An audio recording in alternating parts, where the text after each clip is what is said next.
And we're live, and it's me and this guy right here because Ricky-Bobby is out. We found out just a few minutes ago that Ricky-Bobby unfortunately had some kind of family thing that he had to tend to, and he had to pull the plug on tonight and said, "Just roll with it, dude." So we're rolling with it. I've got George Nassaney here. He's the team boss guy of Altus. Part team boss. Remember the wife's part of it too. Oh well, no, she's the real boss. Exactly. you're the guy. You're just the mascot, right? That's it. Right. Yeah. So I've got George here, and really quick before we get rolling, I just want to talk about a couple of things really quick. Leading up into the MotoAmerica season, I struck a deal with the black car service company, and so Empowered Charters is going to be taking me to the airport and picking me up from the airport and taking me home this whole season. So it's pretty cool. So make sure you check out Empowered Charters. And then just got a couple of things. We've got a track day coming up on the 18th of April, and we still have some space available for that. It's on the new circuit at Buttonwillow, and it'll be our first event at that circuit without that stupid wall in turn one. So if you're missing out on that, here's your opportunity to do it in a much better way. So, and then the last thing I want to talk about is TrackDaz, my company, along with Attack Performance. We're going to do a collaborative event at VIR on May 27th. It's up on the TrackDaz site right now. You could register it. I've got a pro teams group, which is a 45-minute session, and you got to be super bike or super sport licensed in MotoAmerica. Nobody else. And if you're in the Twins Cup or whatever, you can come and sign up for the A group, the TrackDaz group. So let's get that up. Yeah. All right, so George, normally the Weekend Hangover show, we talk about a lot of stuff. We talk about MotoGP, World Superbike, and I know that you pretty much consume all of your time because I don't think you have any free time except for right now. So I'm guessing that you're not getting a lot of viewing in. What? Nobody has been what? I don't know. Anyway, so nobody's seen Ricky-Bobby, and I'm guessing you haven't seen much racing, no? Nope. You're not watching any of it, huh? Not very little. With us being consumed with this R9 project, it just it took up a lot of time. Yeah. Yeah, I'd say the R9 project's going pretty well. Sounds like you guys have been making some progress over there on your R9s as well, right? Yeah, we are. We got the bikes roughly 6 weeks ago. I drove to Atlanta and got them during that ice storm, and received the 2 motorcycles and got them back. And then basically had around 25 boxes of parts that needed to be inventoried and figured out what needed to go on the bikes and what were spare parts were. Working with Joseph at Attack to get our engines built. Yeah. That was a pretty good project because our motors were delayed also. And we actually didn't even get our motors till last week. Well, so, I mean, what do you need them for? To go a little bit faster. Right? Yeah. So we received our motors last Wednesday, and we received our triple clamps and our links last Thursday. So you can see we've been kind of behind the 8 ball. Yeah, I mean, that's what happens in a new project, right? Like a lot of parts they're just not aplenty yet. No. Right? Especially on this bike. Yeah, I mean, somehow the World Supersport team seem to be all right. They've got it. But Yamaha has a production delay. I'm a dealer with Yamaha, obviously, and we were told that the bikes were going to be pushed back to anywhere from the summer to the third quarter. So we're lucky to even have bikes right now, honestly. We got 2 bikes, and we won't have anything else for a while. Yeah, it's I know that the talk of the paddock from the R9 racers were, spares. I mean, they're like, what do you mean? What spares? Yes. Like, what spares is a pretty common thing across all the R9 teams. I placed my order for our spares back in December, early January, I think it was, and our forks for our spares. We received a box that was empty. UPS had shoved another box in it, and one set of the fork tubes were completely missing. I think it was the left side was missing. So then I had to reorder them, and that we literally just got those in today. Oh my God. Yeah. Well, it's just in time. Exactly for round 2. So. Oh my goodness. That's nuts, man. I mean, I know that Attack's building most of the R9 engines. I know Bryce has his own deal going on. I don't know. I know there's a certain spec of engine. I think in MotoAmerica, it's set up to where all the kit, cylinder head stuff, and all that stuff has to go through Attack, right? Correct. Yes, that's correct. Yeah, and then there's some pretty cool ways that they can really easily determine if that's the case too. So, yeah, I mean, as the growing pains continue, I'm sure that every team's going to want to make sure that they're in line with that, right? Yeah, super sport racing. It's like miniature superbike. It's miniature superbike. I tell you, this project is way bigger than our Gixxer project. There's no doubt. It is. We've spent a bunch of money on this project, but we feel like it's going to be a good platform to be racing on going forwards, and we're all excited about it. And we just need to get some more time on the bikes.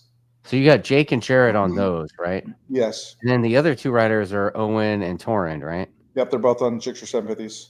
Dude, I didn't talk to Torrin this weekend. Every time I went by, I didn't see him. I did speak quite a bit with Owen. Yeah, he's a great guy. That kid is hilarious, dude. He is. Like, we made these goofy little videos of him like talking crap to Brendan Kettleson. Uh-huh. And I'm like, all right, I'll let you know if I get a response from Brendan, but I never did. He was basically, if anybody knows, Owen knows he's not really like this, but he was being like super cocky. Yeah, that is definitely not him. Dude.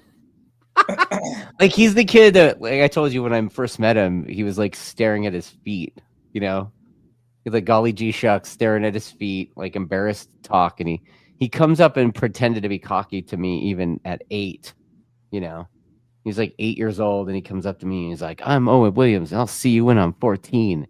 And hands me his little Speedway, like a postcard flyer thing, and then turns around and walks away. It's like the coolest thing ever. I'll never forget it, dude. I'll never forget it. And then watching that kid grow up, and now he's on your team. So yes, yeah, he's a huge asset to the team. Just his spirit and his attitude. He's a talented rider. His father's great. I mean, Chad raised a good son, and Chad's good, a great man also. So we're just, glad to have him on. This weekend, just setting up and tear down. They're all hands on. Yeah. If another rider needed help, questions, whatever, anything needed to be done, they were there. If anybody needed to know where the free Jarritos sodas were, they were on it. Yes. Right? They were right next door to us. That was Gabe De Silva, by the way. Just heads up there. Yeah. Yeah, so it was the weekend started off nice. It was the standard Alabama humidity, right? Yeah. But we had a few really good days in. We did. I thought anyway, right? Yeah, Friday, Saturday the weather was perfect. A little humid, but that's just normal for over there. Thursday too, right? Oh yeah. There Thursday for move-in. Yeah. Yeah. I noticed I didn't see your guys pulled over on the driveway, the entryway to the place polishing your rig. I didn't see that. So I left Oklahoma on Monday and drove to Atlanta to get some finishing graphics on the semi, and they told me to take a day and a half, and they had it done in 5 hours. So then I ended up going to Barber Park in the semi on their lot. I think it's lot G down there, and then basically hung out at the hotel. Did a 4-mile walk to Walmart to get some supplies, and walked back instead of taking an Uber. I said, I'll get my exercise in this way. That's a good way to get exercise. Then as soon as I got back, took another shower because I sweated so much. That was kind of hilarious. And then basically hung out to the night till the guys got there. And then we were ready to move in on the next day. Isn't it humid in Oklahoma too, man? Oh, no, we're dry heat. Really? Nothing. Because I don't know, man. Like I did basic training in right down the road from you. Fort Sale? Mm-hmm. Really? And I do remember it being awfully humid at 4 a.m. to, I don't know. I remember it being humid down there. It's not anymore. It's desert now. Desert. Lucky. Yeah, we're pretty lucky on that. Wow. All right. So, you have this interesting dynamic. You're probably the only team in the paddock that has this unique situation where you have a team of 4 riders with 2 different motorcycles and Actually, 2 5 different riders. Oh, you have 5 riders. Seth Dahmer's on our Oh, twins. that's right. I forgot about that one. Is that a R7? 8R. Oh, it's an 8R. Okay. Yep. Okay. So you have 5 riders and you have 2 manufacturers of bikes. Yep. And you have 2 manufacturers of bikes in the same class. So how's that working out in the pit over there? Well, we separated the Yamahas off to one side and the 3 Suzukis on the other, trying to give equal representation for both manufacturers. Both of the manufacturers we sell in our stores. So It's like I told the manufacturers up front last year, it's like, what's the difference in what I do selling the product on the floor currently? We have Yamaha, Suzuki, other brands too. And so we were able to get some support from the manufacturers to help us with that stuff. And then just try to do our job to, make sure they're equally represented. The Suzuki team has Suzuki on their pit shirts. Obviously, their bikes are branded that way, and we just keep them off to one side. And then the Yamaha's the same thing. The riders in the pits shirts are all labeled with Yamaha on there. And then we have both brands represented on the semi with big logos and stuff like that. Okay. And then as far as I know that you guys have gone through some trials and tribulations with the Suzuki too. Yes. Right? Yes. So like the R9 is a brand new project, and you're going through it on that one on another level, right? Where you guys have had the 750 for a little while, but you guys have kind of been going through that for whatever has ailed those things for the last few years, right? Yeah, I think the biggest thing is the manufacturer with the fly-by-wire from Yamaha. It's already from the factory that way. Well, unfortunately, on the Suzuki, it had to be, they had to basically develop that on their own through a third party. And so, did you have to stop at Bass Pro Shop and get a kayak for the Sunday race? I did stop at 7 a.m. and bought everything that they had for rain suits for my team. Because I walked outside that morning and it was torrential downpour.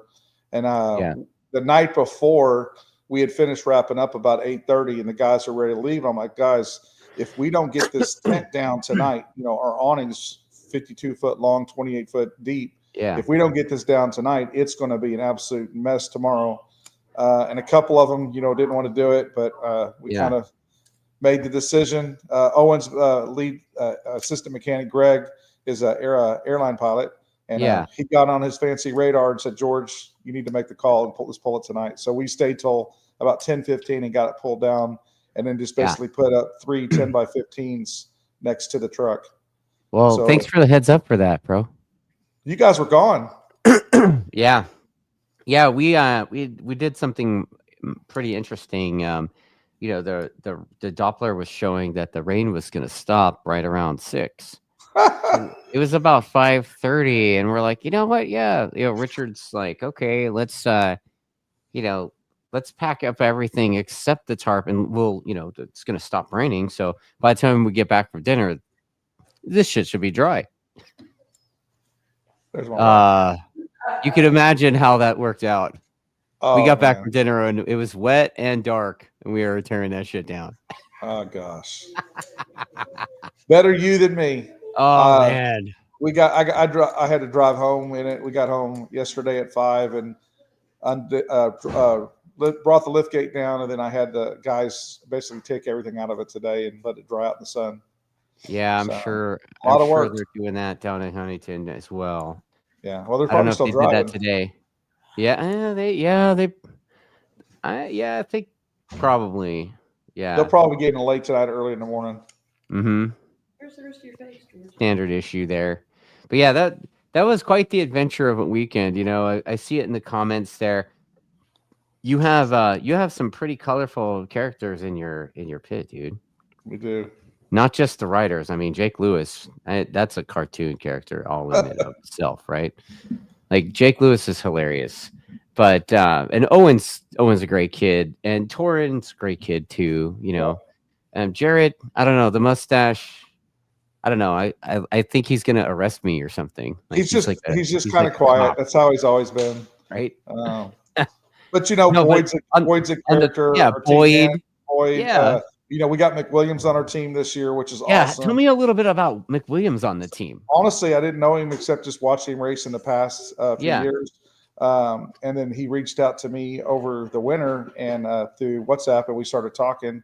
And we kind of developed that relationship. And then now that he's on the team, it's just great spirits. He knows so much about the motorcycles to give us direction which way to go with setup. And we're using him as a rider coach too. Yeah, I was going to say that. Team. Yeah. And so the riders really, really like him. And is he is there a side of the tent that he's focusing on, or is he like looking at the whole picture and talking to each? Is he available to all the team, or just? So he's available to everybody for a rider coach, but he's basically Jake's crew chief, and he helped Boyd and Murph build the R9s along with William Gherkin. And they all built the bikes together. And then now he's helping us with the direction to go with the link and with the triples that we got through Attack, and then the suspension. We're running K-Tech this year on our bikes, which is different. A little different. It is different, but we're really pleased to have them as a partner with our team, and we're running the 3-rod stuff. And you can purchase that through Orient Express or give us a call at Altus Motorsports and we'll get you hooked up. Wow. Okay. You have a lot of parts available, like the Altus program. You guys are the national Yamaha outdoors stuff. People? So we're the factory Yamaha amateur national team. My son Jordan runs that program. Okay. We actually bought the Babbitt Kawasaki semi last year when they decided to no longer race. We purchased it. It's fully wrapped in Yamaha now, and then we have 9 riders on the team. They just got back from Freestone and Oak Hill a couple weeks ago, and we won 10 championships already on the first few months of having the program. We build the bikes in-house. So we build the 65s, 85s, 125s, and the 250Fs all in-house. We have a separate race shop that's about a block behind our store, away from our store. And we have about 4 or 5 guys that work over there full-time. Like, and so you're not just the amateur program. You guys are legit the factory team. Yeah, we're factory supported with Yamaha. Oh my goodness. Okay. So do you guys you're still the parts supplier too, right? Because I know I've talked to some guys out here that knew you guys only from dirt, and they're like, "What do you mean?" Yeah, I know all this guys. Like, whatever. The Nassaneys, yeah, they're great. Like, not even realizing you guys had a road race team. Yeah, dirt's our bread and butter for our company. That's where it pays the bills. But we're one of 4 dealers in the United States that are trackside support at the national level. Okay. And so we carry a trailer loaded with parts to all these national events, and then we offer free installation of the parts. So if they're racing at an event and they blow up an engine, we'll rebuild it at the track. They pay for the parts at a discounted amount, and then we supply the labor for free of charge. That's insane, dude. Like, you got a lot of plates spinning over there, dude. Like, yeah. Just I mean, I know that our deal is pretty crazy too over here with the TAC, but man, for you to do that and do the dirt thing on the scale that you do it, I say good luck with that, dude. Look at the gray hair. Yeah, guys, he's only 37 too. Like, look at that. I mean, clearly 54. Yeah, and then I build houses for a living too, and that's how I pay for the road racing stuff. Oh, okay. Basically, everything I make off of that dumped back into the road race program. So the other cartoon character that you have in your pits that you didn't mention is Tebow. Tebow, yes. He is a character. So he's Jarrett's crew chief. Oh, is he? Yep, and he's our food analyst. He loves to tell us where to go eat for the weekend, dinners. And Tebow's telling you. Oh yeah, he knows. He knows the hangouts to go where to get the food. So what are the hangouts? What are the Altus hangouts in Barber? Or are they top secret? Well, definitely Jim and Nick's. That place is amazing barbecue. We went there. Oh yeah, we went there one night. Where else?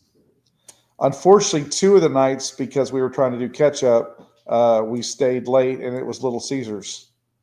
You guys went to? Oh, come on now! You didn't get out of there till 10 o'clock. Oh, the hell you say? No, Boyd likes to work late. Him and Murph, they don't sleep. I don't think. I think they love to work till 1 or 2 in the morning. Yeah, Boyd's graduated from the University of Attack Performance. So yes, he was Boyd was Richard's whipping post back in the day. So he functions on about 4 hours of sleep, which is amazing. Yeah, but he also has narcolepsy, which is funny. And so you'll be talking to him when he's exhausted, and he'll just fall asleep right in front of you. Wow. Okay. Yeah. So I've got the wine guy, Kurt, saying that the blueprint on third. I don't know what that is. The blueprint on third. I don't know. I was like, I would try to get the team to go to Dreamland, and that's how we ended up with Jim and Nick's. Right. Yeah. We had one place that was kind of sus. I forget what the name of it. But how many trips to Buc-ee's did the Altus team make during every morning? We went. The guys had to go get their coffee at the coffee bar. Had to have their brisket burritos. So we were there quite often. But you can't beat the $1.99 extra large bag of ice and the food. So that was kind of every morning we stopped there. So now let's talk about the action on track. So new bike and then 2 old ones. How'd the weekend go for your team, man?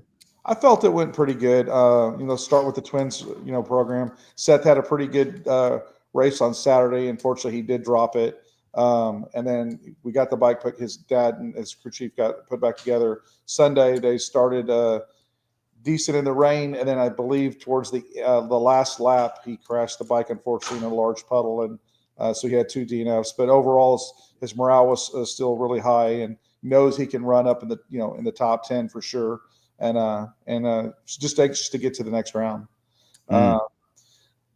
Torin had a great. I felt like for him being on the bike, just really we practiced at Hallett a couple weeks ago, and then to get back on the bike again. And I think he finished 12th on Saturday, and then Sunday he was definitely in the top 10. I think he was running 6th place, I think it was, but about midway he crashed the bike. He went into a corner real close to the curbing, and the water was standing, I think, 3 inches deep, and it just caused him to go down.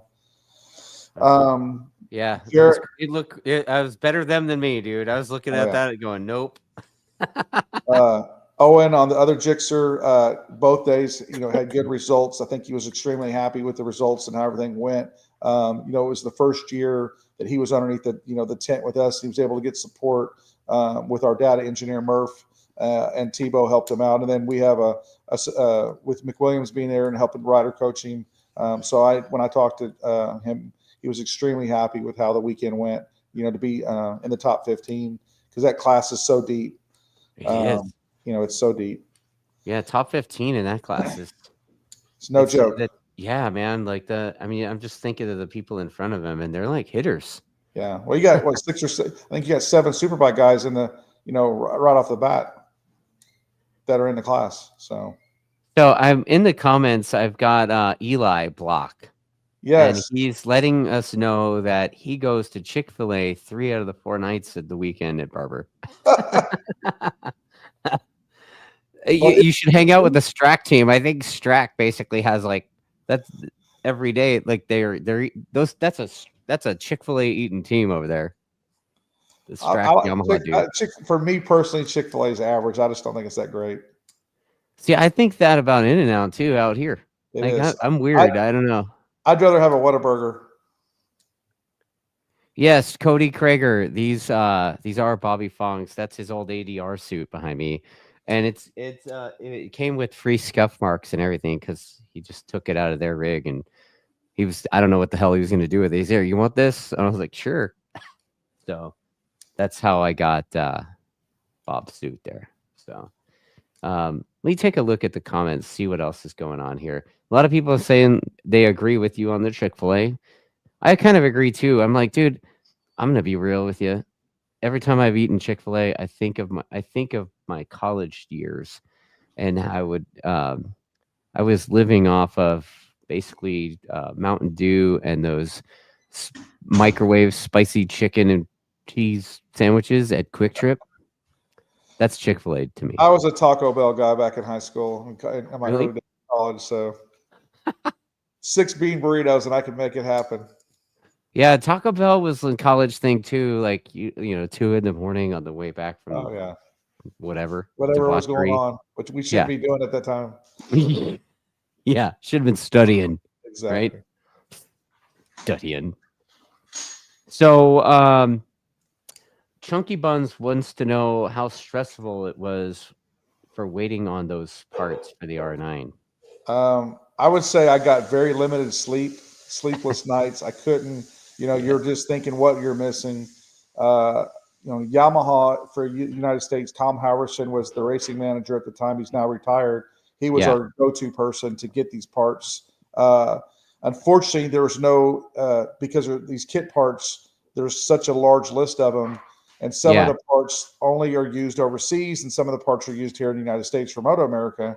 And so, like what Strack was testing with in the winter was a full-blown, I believe, the World Superbike stuff, and like the harnesses. You know what? I was there, and they had most of the stuff, but they didn't they weren't done yet, and I think they were running the bikes with stuff that aren't legal part of the thing. Yeah, they weren't, because they wanted to ride. Yeah. So they plugged in what they had to get it exactly. Which is smart. I would have done the same thing. I think they finished them later, but yeah, I totally get you on that, dude. But on those parts, like this weekend, as you saw Sunday, I came over to talk to you to get to talk to Richard, and we found out we were missing some pretty important parts on the bike that no one had told us, that we needed. Wait, didn't you hit your build sheet, dude? You were missing page 27 of the Lego directions, right? No offense, but these Chinese directions were terrible. Boyd and Murph were pulling their hairs out. They probably called Joseph 100 times. There was so many emails trying to figure components out. But luckily, because of the rain delay Sunday, we got to spend quite a bit of time with Richard and then some of the people from corporate Yamaha, and we just kind of went through a checklist of stuff and figured out a couple parts we needed to make the bikes perform better. And and I'm not blaming anybody. It's just, it is what it is. And they shipped them out already to us, and we're going to get them on the bikes. And the plan is to get the bikes on a dyno very quickly. M4 has developed an exhaust already for it. Oh, wow. So, okay. We actually took one of our bikes that we got from Yamaha back in, February when we got them, and dropped it off for them for a week. And so they already have a race exhaust developed for it. And we're going to tune it ourselves, hopefully within the next week to 7 days, something like that, week to 10 days, excuse me. And then get the bikes hopefully back on the track before at least 1 or 2 days before the next round. There was a lot of controversy surrounding the R9. The number one thing that people were saying about that bike back when it was announced was, it looks like it's just an MT-09 with fairings. Yeah. So did the World Supersport results, and then obviously the first round of MotoAmerica results, surprise you? I don't think so. Anything Yamaha has ever developed with any platform has always been racing. I think they, everything they look to sell to the public is racing oriented. They believe in racing. That's why they're so big in the, off-road, on-road, all this stuff. And so, no, it didn't surprise me at all. Yeah, the thing was rolling. Oh, and what's weird is the parity of the class seems to be pretty strong. the R9, like each bike kind of has its little advantage, you know. The R9 seems to have the torque off the bottom, jump off the corner thing. You know, the 750 probably has power. And the Ducati, I'd say the Ducati's pretty similar too. Like they're all pretty close. And if you look at World Supersport, the Triumph, what was it? I can't. Buthemos, the guy on the Triumph. That guy's ripping, and he's right there. You know, Bo Ben Snyder on the MV Augusta thing, he's right there. I think the Ducati's a little bit off this season, but that's like, you know, 4 different manufacturers that are right there. Yeah. You know, so it seems like the parity of that next gen level super sport is kind of coming around finally, instead of having to, you know, build a $50,000 R6 to compete against stock bikes. Correct. Right. Oh, and rebuild the motors. I think on those R6s, every 2 rounds, they were replacing the motor and rebuilding it. And we've been told that these R9 engines which should be able to get a season out of them. Yeah. So that'll be pretty interesting to see. You know, obviously we got spare engines, but it's going to be interesting. The Gixxer was, you could get a season out of a Gixxer engine. Right. Yeah. Well, I guess we'll have to see. Right. I mean, I know they are like mini super bikes now. They're not like super sport anymore. Their super sport is now basically baby super bike, right? Yes. You want to talk a little bit about that, like the difference between like last year versus this year, or is it we just got to go back to next gen? Like, what's your opinion? I just like, you know, the Gixxer platform, I think was definitely a great step for the class. But the amount of component parts that we've added to this R9 project that Yamaha, you know, has been working with World Superbike on is even at another level. I mean, we got World Superbike radiators. Our bikes are running cold. They're not even running very hot because we got these oversized radiators on them. Those radiator kits are, you know, $3,000 kits. You know, it's just a crazy amount of parts that we're putting on there. Right. But, you know, the end result is I believe it's going to be a very, very competitive motorcycle this season. Is there a round at which you're thinking this is our round? Well, you have so many riders. Like you have some riders that might be really good at one place or that's their favorite spot, but like I don't know if you know all of your guys' favorite spot. Honestly, I don't. I know like with Torin, last year was his first year basically hitting all the tracks in the United States besides just 2 of them. The Ridge and Laguna. So now that he's got to be able to see these tracks, I know he's really, really pumped for Atlanta. He knows he's got the pace to be in the top 10. And since he's been there, he should definitely, you know, hopefully be there. I think with Owen, it's the same thing. The kids developed a lot of speed racing over the Winter Series in Chuckwalla. I know he's had some really good testing out there. And so it should be the same. And then, you know, with the R9, we're just going to keep working on the chassis to make it get us in the window where we need to be able to push it. You know we can't now ride it like the Gixxer. It has to. There's a certain window where the power is the strongest before it drops off, and both Jake and Jared are going to have to learn to ride in that window to be able to hang with the top guys or girls. Yeah, is the R9, if I'm not mistaken, the R9 has quite a bit more torque than probably what they're used to. And so they're probably going to have to learn how to short shift the thing. Short shifter for sure, and don't run it up on the high RPMs because the torque, you know, everything drops off.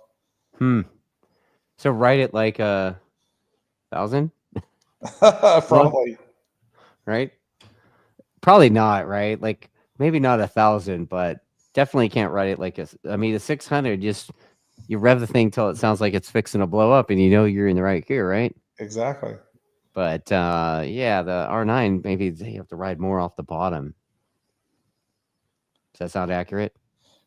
Like I said, we've only literally had, you know, the race weekend and one other 2 days at Hallett, and that is it. So we have definitely some catching up to do over the next, you know, few months to be able to give a true, accurate how to ride the bike.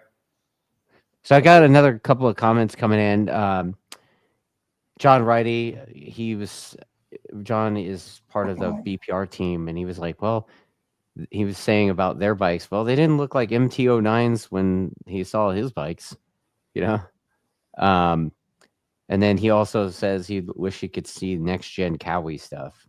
Yeah, it would be nice. I mean, I'm a Kawasaki dealer myself also, and there's not been a lot of change in that platform. And I think there's a lot with the manufacturers and the tariffs right now. There's a lot of fear out there with them, and they're just going to be conservative for a little bit till everybody figures out what's going to happen with these tariffs. Yeah. As a dealer, I get emails almost every week, talking about it, and so I think at this moment that's what's going to happen, just for a short period of time. Yeah. So Cody was saying that Cody Krager was saying that he would like to see the class broken down into two. So like a next gen super sport and then a super stock class, just 600cc and then the 636 with the OEM electronics package and the other rules as well for it's basically the guy's saying sort of like well, you remember, I don't know, what was it? Yeah, Daytona sport bike and then super sport, right? Yeah. Back in the day, something like that. Or Formula Extreme and then 600 super sport. The biggest thing is there's so much with the baggers, the twins, the talent cup. There's so many classes now. To fit another one in, it would be, that would be a challenge. They'd have to fit that in a race within a race, sort of like the Superbike Cup, right? Yes. That's what I was thinking. But yeah, I mean, I don't know. I kind of like more mods, the stock bikes for club racing. Well, you work for Attack, so obviously you sell a lot of these mod parts, so it's good for business. I will not lie and say when I got home before I went to sleep yesterday, I sold a set of bars and a brake motor. Well, Richard's supposed to help us and Joseph, so we're supposed to be supplying your all's parts at the tracks. That's hopefully good. By round 2. So Joseph's got to get a hold of me this week, and we got to finalize that deal. I was gonna say, dude, I was gonna start cramming spares into my carry-on, dude. I bet. Oh man, we had in our pit, I had a dude come up asking for a couple of foot pegs. I had a guy needing a bar tube. I'm like, shit, dude, if I could sell Attack spares here in the paddock, I'd make a mint. Well, Joseph reached out to me, I think it was on Monday, and I'm like, Joseph, man, I'm buried with so much going on, and he knew it. So, but I think we got enough time now to be able to get some parts on the truck to be able to offer them. We already, right now, because what we have with, amount of Suzuki stuff over the years, and then we have quite a bit of Yamaha stuff right now for the R9s, the OEM stuff. So we do have spares that we've been able to help riders out at the track. Let's see here. I'm seeing some more comments here. People saying they're late to the party. Look, it's your son's in the chat too.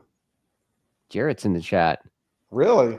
Yeah. It's past his bedtime. He goes to work at 5 or 6 in the morning. Yeah, dude, it's past his bedtime, bro. Like, he's sorry for ratting you out, Jarrett. We just had dinner together. We had a hibachi. Oh yeah. How was the game, by the way? Good. They came with 2. I think it was 11 and 13. A little short, but it was a good game. All right. Yeah, I have a daughter. She's 12. Plays softball. And then Elijah wants to know, how come MotoAmerica doesn't go straight in? What? Straight in and then instead does the chicane? I don't know what that is. I don't know what they're talking about. Yeah, do you guys have a long straightaway to be able to test it out, the power of the R9? Well, I mean, where we live in Oklahoma, we have to test the tracks in like Texas, North Texas, or in Oklahoma. They're not like Road America. They're small tracks, 1.4, 1.7 mile tracks. You're in the middle of Nowhereville, Oklahoma, dude. You got plenty of long straights to test with nobody on them, right? We do that, but there's also cows on the road and other animals, and we're not taking a chance. All right. Yeah, that's all you need, right? Actually, I had an employee last week hit a cow. Really? Oh yeah, it destroyed the car. That's crazy. I bet you were just talking shit. No, it happens. This is rural Oklahoma. Wow, dude, that's something that you don't hear about every day out here. Imagine taking your motorcycle and hitting a 1,500-pound cow. The results are not going to be good.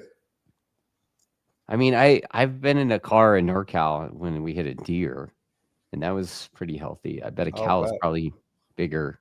Way bigger. Yeah, yeah, yeah, a lot bigger. All right, so let's see. Yeah, this guy that Cody guy says he wants the super stock because, what? Oh, because the Mectronics shit's like $5,000 and it's mandatory in the rule book. That's why.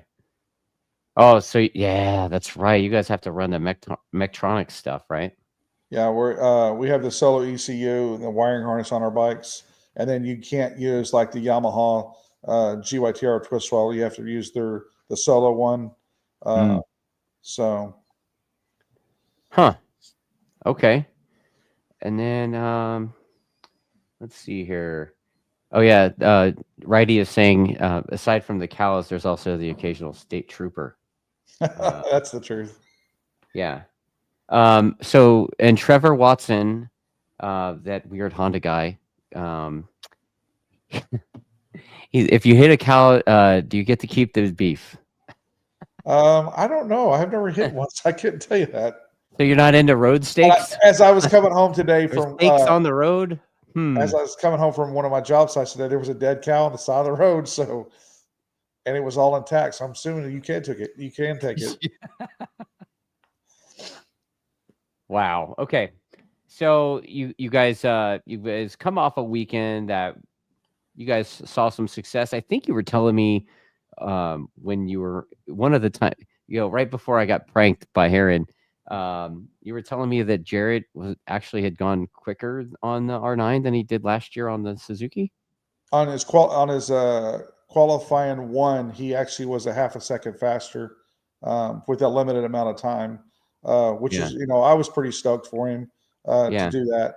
And, we've had some difficult, he's had some difficult years, with us losing our crew chief a few years ago and, to basically to start over again. But, I'm just trying to keep him, positive and keep his confidence up, because he knows he could be definitely in the top 10. He's just got it, but it's all in his head. He's just got to, put it together and get back on it. And I think that's one of the reasons he wanted to change platforms this year and basically, start fresh. Yeah. So what's your next test? Are you guys going to test again before? Yeah, we're gonna. We have Eagles Canyon. Jarrett's a member down there in Texas. Okay. And so we're trying to get the guys to fly in next week and go through the bikes, and then hopefully within the next 2 weeks for sure, get them back on a couple of them back on the bikes to put some time on the R9s. I know. So do you? And maybe you guys are going to have some additional spares by then to show up with for Road Atlanta. Yeah, that's the plan. Because in racing, when shit can happen, it will. Right? Unfortunately, Torin this weekend on Sunday when he crashed, the whole the back half of the bike was ripped off. The front dash was ripped off. I mean, it was a pretty big crash. Yeah, it wasn't quite a total loss, but no, it wasn't total. It wasn't like the Gagne one a few years back when the front end ripped off, but it was. Yeah. It's definitely 50% of that. Yeah, the front end didn't turn into a catapult. Oh goodness, that's crazy. So I'm seeing people, and Jarrett's in the chat talking about Howlett. Howlett was repaved back I think it was early this year, and we rented the track along with our one of our title sponsors, Buy a Jet from Steve Main. So if you need to buy a jet, you need to give him a holler. He can get you hooked up. But he brought a couple of his buddies out, and we rented the track and got 2 solid days of great weather to go test on the original test on the R9s. But we didn't have the triples. We didn't have the links. We didn't have all the Ram Air stuff. We didn't have the engines. So, it was, only stock partially. It was pretty much a stock bike. Yeah. So I saw Steve Main a couple of times during the weekend, and on Sunday I saw him and he was rather regretting not having any kind of jacket or like he was wearing like the Marty McFly life preserver action, that vest thing. Yeah. That's it. Like shorts. I So told him funny. on Sunday it was going to be miserable, and it definitely was. Yeah, we had the squishy shoes over in our pit too, man.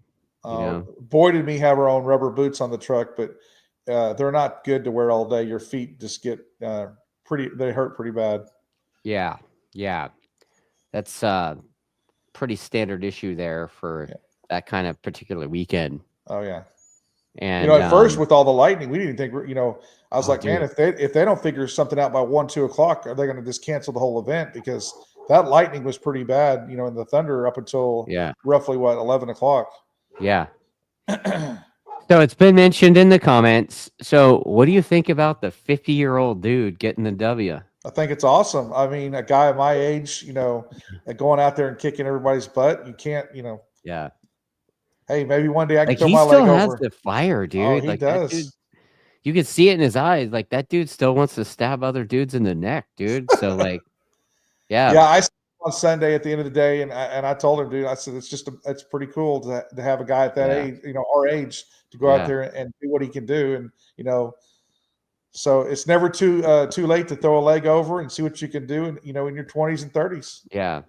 I saw Bryce immediately after, and he was grinning ear to ear. Like I've known Bryce since he was 14 years old. We bought him leathers and stuff, so I'm pretty proud of that kid for what he's accomplished. Yes. Kid, he's like 30 something, right? But he's got that Yamaha dealership in Bakersfield, and he's got his own little race shop program, the BPR race shop thing, and that dude is absolutely murdering. I mean, you show up to any club race in California, at least, and it's like there's this army of BPR bikes. There's like 1 million of those things. Like everybody has one. It's crazy.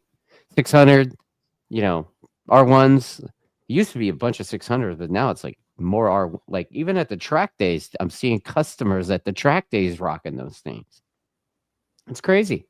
So, it's pretty cool for them to get a win. I know that their bikes aren't quite there either, and Josh just has like the right level of loose nut on the seat kind of vibes. So I know Josh came over and was talking to our guys, Murph and Mick Williams, over the weekend, and everybody. Honestly, I mean, with us, we're all new to this platform. We have to kind of share a little bit of information. 100%. To be successful. Yeah, no, I figured that all the R9 teams would be kind of bouncing off each other, right? I mean, in Strack, they had a pretty successful weekend as well, Yes. I'd say Skoltz probably had pace to win the thing, and he threw it away and somehow managed to get back on the box. So I know. And Blake was right there too. Like he's got pace, and I think his suit manufacturer may have got him in trouble a little bit because it looked like he's riding for our team, not the Strack team, right? Like a big old attack on his suit. Yeah. You see on TV, and it's like, oh look, Attack's just a really big supporter of the Strack team. Well, I know Jake on Sunday really thought he had the pace to do it, but unfortunately his helmet fogged up on lap 2 or 3. I know in lap 4 he had all purples across the screen, and he thought, man, I could definitely, because he rides good in the rain. Jake Lewis's helmet fogged up. Yep, on lap, I think it was like 3 or 4, it started fogging up. And he wears an Arai, doesn't he? No, he wears a bell. He wears a bell. Yes, okay. And he was very upset because he couldn't see anything. He had to ride with the visor completely up. Yeah, we had a little bit of that on our team. I heard. Yeah. Right. Yeah. Yeah. The KYT helmet on that one. And for whatever reason, I was like, Bobby, why are you such a steamhead, dude? Like why's your head so steamy, bro? Yeah, so I don't know what Bobby's got to sort that out, obviously. Everybody. Yeah, now Jared had an Arai, and so did Owen. I believe Owen has an Arai. Owen's an HJC guy, isn't he? Oh, HJC, that's right. I'm sorry, it was Seth that had Arai, and theirs didn't fog at all. Arai got the helmet set up good, and they had no issues. Huh? Yeah, I think Bobier still wears a bell, doesn't he? I'm not for sure on that one. Yeah, I think Bobier wears a bell, and I think he wasn't having the KYTs didn't fog. John, I didn't say the KYT's fogged. I said Bobby's KYT fogged. It did. Like he couldn't.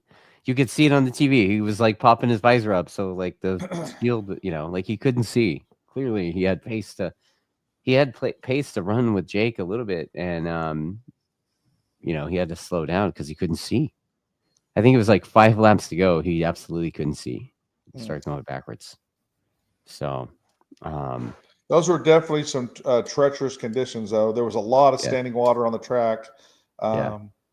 Thank goodness no one got, severely hurt that I know of. Well, it's in the comments somewhere. I don't know who said it, but it's like when MotoAmerica goes, doesn't matter what time of year, when MotoAmerica goes to Barber, at least one day is gonna have rain. It happens every year. Yep. They could put it later in the year. They could put it a month later. They could put it 6 months later. Whenever, it doesn't matter when they have it at Barber. It's gonna rain if MotoAmerica's there. Yeah, it's definitely happened last few. Yeah, it was pretty interesting. And so I was standing with you talking in the tent. I look out the doorway. Curtain, in the doorway there's this little old man, right? And I was like kind of feeling sorry for this guy, right? And I'm like, dude, I was like, hang on a second, George. I'm gonna see what's going on with this guy. Like, I'm looking at him. He looks old and frail, like a little old man. I go up there and I'm like, how's it going? And he's like, out of nowhere, and he's wearing a Royal Enfield hoodie. Yes. And so he just says, F you, Dustin, and turns around and walks away. And I'm like, what the hell, dude? Like, the fuck is that? Is he on your podcast tonight? Who? The guy. No. Those are the 3 words that guy has said to me in 5 years. No. Yeah. So I was like, what the fuck? And I'm watching him walk away. I'm like, who the fuck was that? I'm like, and then Will comes over and was like, man, who'd you piss off? I'm like, I don't know. I don't know who that was. I was like, and then I'm looking at the guy as he walks away and he turns the corner. I could see his shoes. I'm like, man, I think that might be Heron. And Will goes, nah, dude, Heron's not going to do anything immature like that. Oh, guess who it was? Like, I thought it was hilarious. I was like, wow, dude, like, that was a good one. That was definitely a good one. Yeah. So on the podium on Sunday, I lean into him and I go, nice ride, old man. And he said it to me. He said the 3 words to me one more time. So that was Josh with a mask on? Yeah, he had like an old man mask on. I was like, because that mask was so droopy, and now it makes sense because I was like, what? The guy's face was like hanging off of it. It was like melting, right? It was like melting. Yeah. Oh, but he was like in a hoodie. Like it was a good prank, dude. It was a good prank. So very good prank. Yeah. I laughed at it. Like it was hilarious to me. That is hilarious.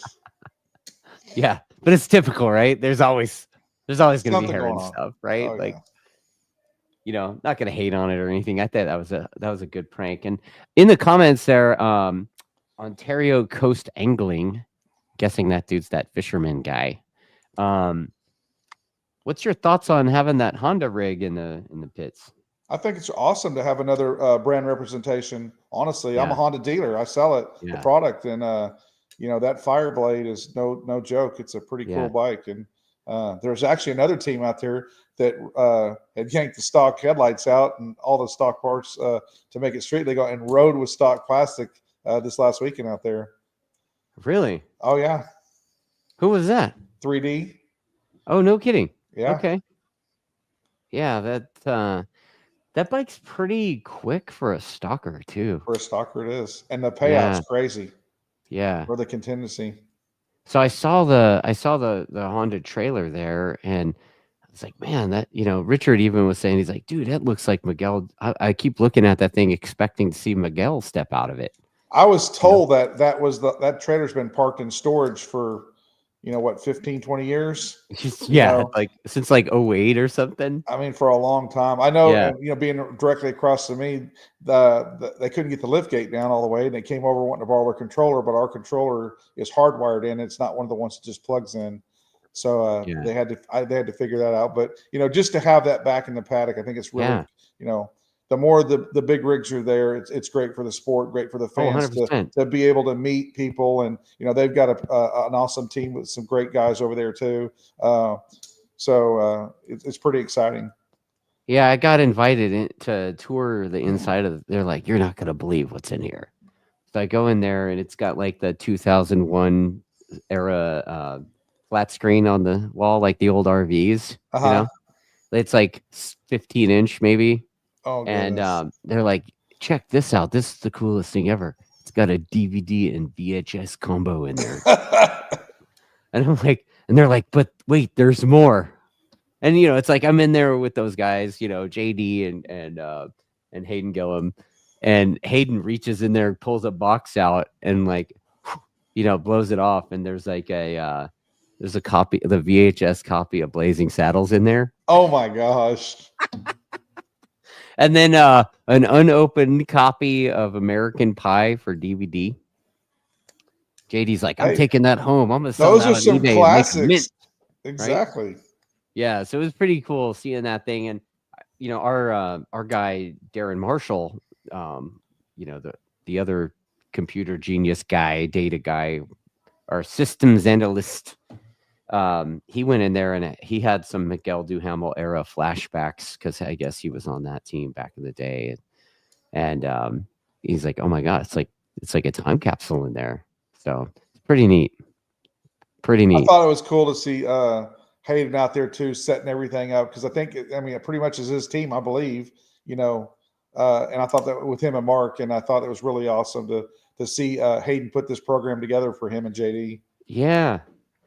Yeah, Mark Young's part of that deal, you know, and they've got a super bike. I think they're still kind of just like you guys with the R9. I think they're kind of waiting on some parts for that thing, and probably the we were actually supposed to test together, but they were waiting on parts and some stuff came up and we couldn't put it together. We were trying to, you know, rent Eagles Canyon together, but unfortunately didn't follow up. So that's why we did Hallett. My daughter's Hayden's official dog walker.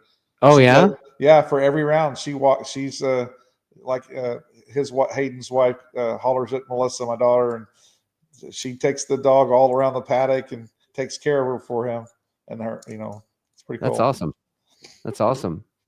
So another thing I saw that I thought was cool in the paddock is seeing that yellow Sprinter van with Team Roberts on the side, and that classic eagle thing that the Roberts family has been doing forever on the side of it. And I was like, holy shit, the Roberts are in it too? I guess they're part of that Talent Cup program. Yep. The bike looks really good. Yeah. Well, I saw graphics. Like I didn't see Junior. I talked to his son for a few minutes. He seems kind of fired up. He wants to ride. But I did talk to the old man. So that was a good time. Like the old man, the king himself, you know, I kind of had a little story with him because one of my TrackDaz staff members, when we were doing these Pirelli days at Laguna Seca years ago, you know, the guys, I basically had the team meeting and told everybody to make sure that the people that Pirelli brings have a great time out there. So, you know, this guy's doing his gig, you know, he's doing the job, and he's going down pre-grid asking everybody if they need a lead follow. And he comes up to Kenny Roberts Sr. and goes, hey, do you need a lead follow? And he's like, dude, I'm Kenny Roberts. And my guy was like, okay. Had no idea who Kenny Roberts was, right? And so for the rest of the time on that track day, Kenny Roberts walked up to me every time he saw me. He would say, "Hey, which one of your guys is going to lead me down the course through?" Jeez, super funny. But I did get to see. I went out to the wall when it was going by that KR 211V thing that Junior was riding. I think that was pretty cool. You know, hearing that thing, and it's like shit. I think the last time I saw that thing was like 05 at Laguna. Dang. So I know. I thought that was pretty neat. You know, hey, and, you know, we need to shout out to the fans too. There was a lot of fans there Saturday, man. I went up in the 100%. In the back. So many people were camping. You know, even in the rain on Sunday, there were people over there on the hillside. On the hillside in their lawn chairs, So, I mean, just a big shout out to the fans that support it and to come out and watch. You know, MotoAmerica should be very proud of that. Yeah. I did the walking around holding the camera guy thing, and I went over to that fan zone, and I was surprised at how many people were on the hill already. Yeah. I was like, holy crap, like we haven't had race 1 yet, and they were stacking up. And then I think it was a good idea to have that that auction thing or whatever, the swap meet, excuse me, on the back side. That was a great idea. There was so many people over there. Oh, 100%. Yeah, I walked through that too, and I saw a lot of colorful things, and if you're that kind of guy and you're rebuilding something, that's a good place to go, because there was so much stuff there. Yeah. I mean, there was a dude there that had like a whole bunch of those what the hell do you call those Honda scooter moped things? I don't know. Trail 70. Yeah, like it was a sea of them. Those things are still bringing a lot of money. Yeah. There was a dude that had the old monkey bikes. Yep. The old Honda, what is it, the Z50 or whatever it was? What was that thing? The guy had a whole little monkey bike thing, right? Yeah. With like it had like an ape hanger kind of, almost. Oh, that was it. No, that was a trail. Was that the Trail 70? Yeah. Yeah. Well, there was that guy that had 3 of those. The other thing I was talking about, I think it's like the Honda. You remember those that used to do those ads, and it was like, oh, you meet the nicest people, like that. It was a sea of those, and then this guy had 3 of those monkey bikes basically, and they were like $2,000 each. I'm like, bro, you're out of your mind. Those things were like a couple $100, dude. Like truthfully, it looked like a vintage bike salvage yard. Yeah, what it is all these guys that are our age that are in 40s and 50s they're living their